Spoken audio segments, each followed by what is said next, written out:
Welcome back, friends, to the Soul Material Podcast. We're all about that sneaker business talk. I'm your man, the OGEO. All right, it's your boy T Mart the Street Shark. We in Y'all here. know it's that time of year.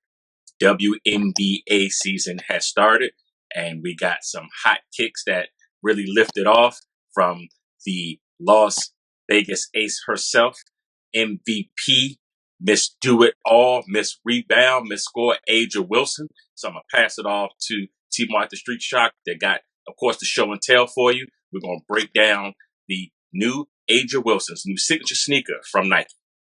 All right, let's do it. All right, let's dive into it just because, it's WNBA time. You asked for it. She deserved it. And now Asia got one. Then we talking about the A1s, in particular. So now, Asia Wilson, new season, got the official new shoes. We love the rollout. Has apparel collections going on, as well. We even had, some great imagery with the, young Obama directed commercials. You know what I'm saying? So, just you don't even know who's behind the scenes sometimes, and just the women empowerment that's going on. So we just wanted to highlight, because we talk about all the signature shoes for the men in the NBA. But let's give some shine to the WNBA real quick. All right. So, we love a good shoe box over here. So, when you have a signature shoe, let's just break down the box really quick. All right. So when we talk about signature kicks, boom, signatures right on the top of the box off the top. Boom. See what you did there. You see what I'm saying? All right. Asia Wilson's, most of the sites, they even got up to about size 14 for men's on these. So, they got the A1s. All right. We got the A1 in different logo font over here, spelled out all the way. So we're looking good. We got the, black fade to gray gradient with, repetitive logos. Got that luxury repeat mini logo vibe going on over here. And then there goes Asia's signature logo. All right, because it's a big deal. Yeah, when you got the signature logo. All right, but let's break out the shoe. We just gonna dive right into the shoe. That's how we do at the Soul Material Podcast. Just like the OG said, we're about that sneaker business talk. All right, so let's just break down the shoe for a little bit, and show us what we got. This is not even a mid, but it's still a little bit higher than some of the low tops, and that makes sense. Asia, versatile player, but she's not a guard, so got that extra ankle support at the top, and we'll definitely dive into that simply because this is why this shoe is so, really fits your foot. So I would just definitely, you go to our Devin Booker episode, and I was telling you about the size and fit, especially for a wide foot person like myself, that had to go a half size up. So you actually see it on the Nike site that there is a disclaimer that says you might want to go a half size up. I actually got true to size. It's the first time, but definitely should have taken the advice simply because that is the extra half size right here is that cushion depth of how far. So definitely that heel cup right here that gives you that lockdown support. And then let's just look at the tongue with the A1 logo. And what I really want to get a close up, I hope that the camera look at the laces. All right. At first, Got I didn't like the laces. I was just like, why are they kind of thick and like not straight? But then I was just like, wait a second, I need to do some more research here because this looks like the woven print. There we go. Get a little focus. You see how it's wavy? It almost looks like your hair is braided. You see that? And then I detail. started. So the attention to details right there. You know what I mean? We got a little extra pearl vibe going on right here. She's an AKA as well, so anything pink and green and pearls is gonna pop up all over the place. But just love how the black sit up on top here just gave me Brett the Hitman Heart, vibes here. And let's go to the soul again, you actually had the logo on the sole with the swoosh. All right, nice, gradient pattern right here for the traction. All right, looks like it kind of starts here, and I'm just pulsating it out right here. It doesn't look like it has this sectioned and zoned track pattern, kind of like other models do. So, but then you see that extra grip in the toe. So the toe box does come to it's more of a narrower point. This is why the wide footers suffer a little bit, yeah, just because we're not really fully spread out or whatever. So over there. So, and again, you got your extra lockdown on the interior of the shoe. So you got the full eyelets on this side, but on the inside, you got that extra support right here in the middle so that you could draw that in. I'm sure that the tongue is a free tongue, doesn't have like sock lockdown or anything like that. So that just gave me old school vibes because I'm always complaining about not having just a regular tongue back in the day, but it does have this V narrow right here. So I think that makes this different from the Sabrinas and some of the other women's signature shoes in the past, but definitely a winner here. I know it can translate on and off the court a little bit, and just for the young ladies, but I'm sure we'll see next year more guys from the NBA as more of these colors roll out. So kick it back to the OG. There goes the signature right there. OG, give us your reaction checking out the A1s from Asia Wilson. Nah, man, clean shoe, and I've liked every colorway that has come out so far. And given our foundation where we come from, people need to understand how Nike has done with the big deal of not only making more shoes, but putting both shoe sizes on the shoe box. Because Shark, we remember back in the day when you got a female shoe, it was a female shoe with female sizing and female quantities. And most women will be mad because the guys will eat up most of the female big sizes. So thankfully now Nike has gotten hip to the Air Maxes now with the A1 and a few others where it'll have both sizes on there to make it more unisex. But loving the shoe. And again, the rollout was phenomenal. I think this is 2 seasons too late, but as we talked about in a previous episode, better late than never. And I think this is the wave of Caitlin Clark and just overall the popularity and demand of the W. And everybody's winning now. And I think it's more than well deserved. And you guys all know when it comes to Nike, you're going to have to show and tell to have that signature shoe because they're not going to do what other brands do and just kind of throw something at the wall and hope that it sticks. And Asia has the credentials. And I think this is well overdue, but I'm so glad that it was done. It's done the right way. And so far it's been popular amongst everyone. So even going to Dick's Sporting Goods and seeing that they were sold out of most of the popular kid sizes. So 6 and 7s were gone. They had 4s and 5s. So all the way across the board. Winner, chicken dinner, Shark. No question.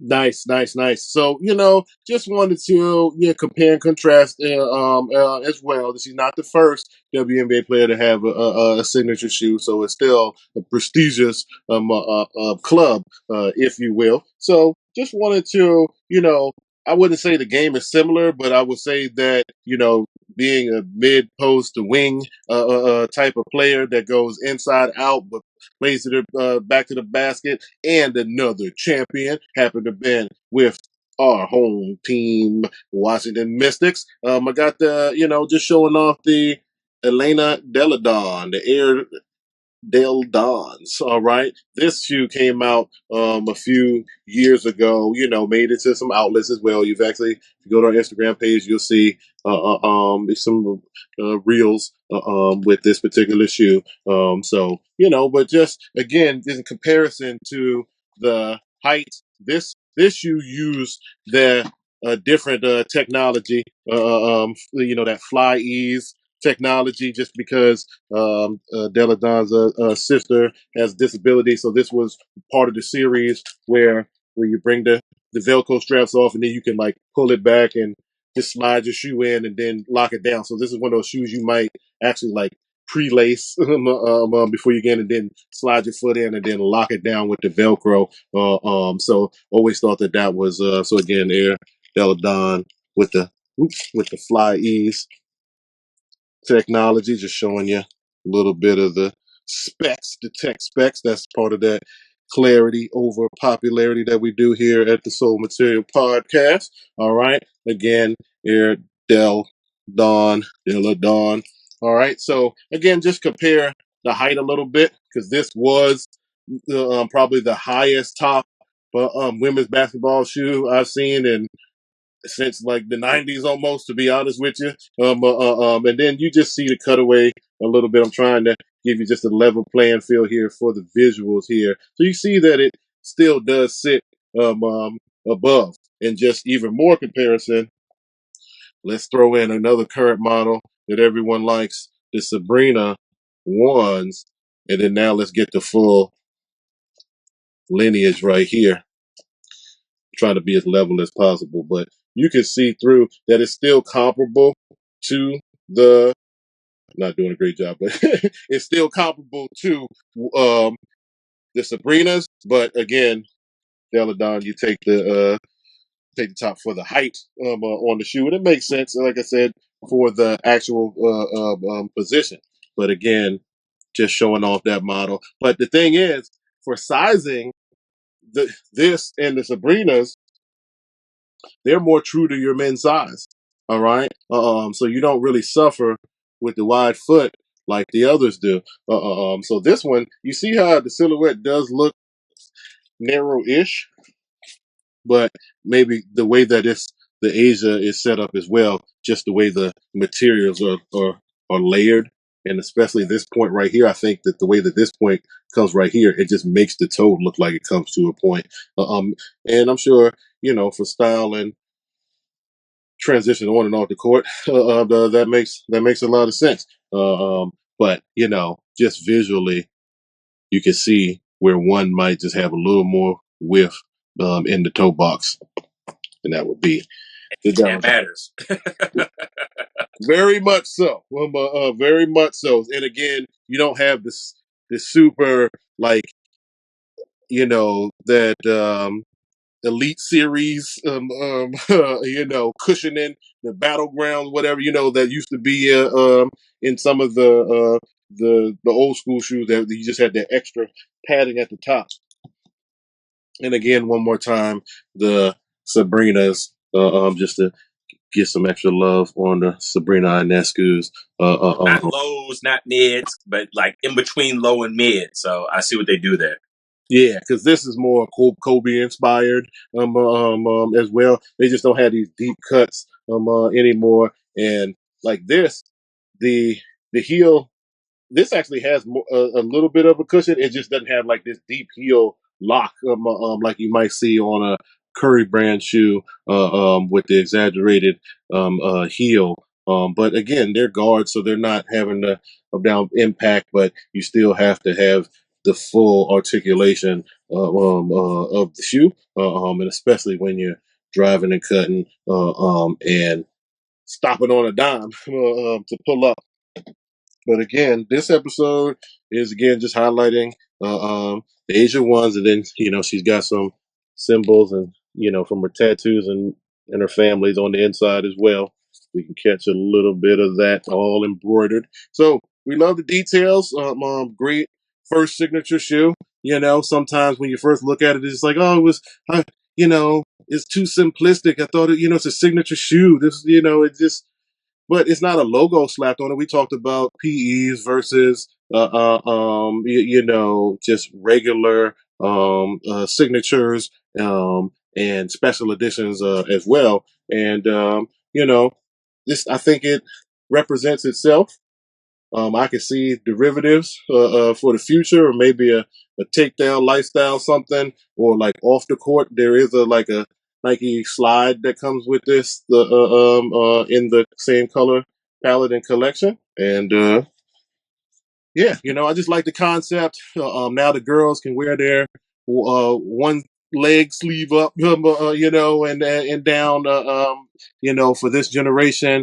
I heard that just some of her storytelling of like some of the hoodies in her collection have, satin linings in the hoodies, so you don't have to wear the bonnet when you're traveling and everything like that. So just like the attention to detail, those are the things that we like covering here at the Soul Material Podcast. That's why we're the channel you cheer for, right? So OG, any other, parting thoughts? WNBC is young right now, so we're not going to talk about the games itself. We got a lot of talent infused, but where are we going? With some competition. You mentioned Caitlin Clark earlier. Hint, hint. There's some Reebok action going on with Angel Reese. So give us some parting thoughts. Because from the OG. Yeah, well, competition is about to be real because again, what we did not mention is the price point of the Age Wilsons, 110, and for that price, for that style, for what you get, with how everything gone up with inflation and materials, I thought that was $150 shoe. So, Reebok's gonna have their their stuff set out for them for Reese if they want to compete. Because right now that Age of Wilson is right now, for lack of a better way of putting it, the one right now, definitely. But the price point is great, styling is great, and again, just a great launch campaign. So let's see what happens. But overall, with the season, as you know, Shark, I am a huge Maya Moore fan, always will be. So look like the Lynx are really back on top, and I'm glad to see that. And we'll see what happens throughout the season. But it's good to see that the eyes are on the game, and this is probably the most stars in the league in a while, as far as young stars, veterans, so forth. So I'm just excited overall, man, and for them to get the marketing that they deserve. Shoes all around. You see apparel's going up, the tennis going up. This is just a great time, as I always say, to be alive for women's basketball. And I think that the college game has really helped. I'm mad about NIL because it kind of messed up the draft, particularly for us being Washingtonians and DMVers. And there were more than a handful of players that should have been available for this draft that wasn't. So kind of messed up our future a little bit. But I like where everything is going as far as the league and women's basketball overall from grassroots up.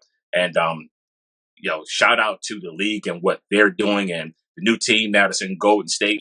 It's a lot of excitement going on. And I'm just glad to see everything come to fruition because, hey, the women can ball. And I'm glad that they're getting the kudos they deserve. Yes, indeed. There's so much. We got a bright future. Shout out to the home team with the Mystics. All right, we got Kiki from USC. She's awesome. A pleasant surprise. But when it comes to the landscape of the sneakers and the signature shoes, we have more talent coming up. We mentioned Caitlin Clark. Not going to have the signature shoe yet. But I think some Kobe PEs or Indiana Fever colorways are coming out before the end of the year, calendar year of 2025. But in the meantime, Reebok's really gearing up. Angel Reese has been the face of their shoes. They have a actual basketball shoe now, and she has a logo now as of us recording this. Can't wait to see probably the next season an actual shoe from Angel Reese, unless they can get it together by Christmas. But at the end of the day, love to see the progress. Love to see some variety available. WNBA kicks on the court, really taking it to the next level as they should. Definitely great episode for us, just to make sure that we covered all sides of the game. So for another one in the books of that clarity over popularity sneaker business talk from the Soul Material Podcast, signing off is T Mark the Street Shark and the OGEO. Until next time, peace to you. Sneaker business talk. It's the Soul Material Podcast.